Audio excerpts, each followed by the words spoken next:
வணக்கம் நண்பர்களே. இப்போ நீங்கள் பார்த்துட்ருக்கிறது வந்து ஒரு இண்டஸ்ட்ரியில் இருக்கக்கூடிய ஜென்ஸ் யூரினல். இதில் கண்டினியூஸாக ஒரு பிரச்சனை எங்களுக்கு வந்துகிட்டே இருந்தது. என்ன அப்படின்னு கேட்டிங்கன்னா, இந்த யூரினலில் கொண்டு போய் பீடி துண்டு, பாக்கு, ஏதாவது கவரு, பபுள் கம் அது இது கண்டதையும் போட்டு விட்றாங்க.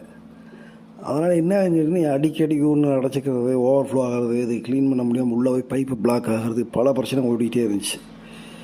என்னடா பண்ணுறதுன்னு யோசனை பண்ணிட்டே இருந்து இதுக்கு ஒரு தீர்வு, நிரந்தர தீர்வு பண்ணோம்னா நம்ம பழைய மாதிரி ஏதோ ஒரு மெத்தடில் பண்ணணும்னு சொல்லிட்டு யோசனை பண்ணி ஃபஸ்ட்டு நான் நிறையா பலவித யோசனை பண்ணேன். ஸ்டீலில் எஸ்எஸில் வைக்கலாமா, இல்லை காங்கிரீட் பக்கெட் மாதிரி வைக்கலாமான்னு பார்த்துட்டு கடைசியில் என்ன பண்ணணுன்னு கேட்டிங்கன்னா, இந்த மாதிரி இப்போ தெரியுது பார்த்தீங்களா, யூபிவிசியில் வந்து இந்த மாதிரி ஒரு ரெயின் வாட்டர் கட்டர் இருக்குது.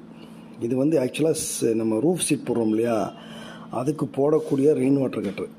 அதை இதை தேடி பிடிச்சிக்க யூபிவிசிங்க. அதையே வாங்கிட்டு வந்து கிளாம்பு எல்லாமே யூபிவிசி. ஒரு காலத்தில் துருப்பிடி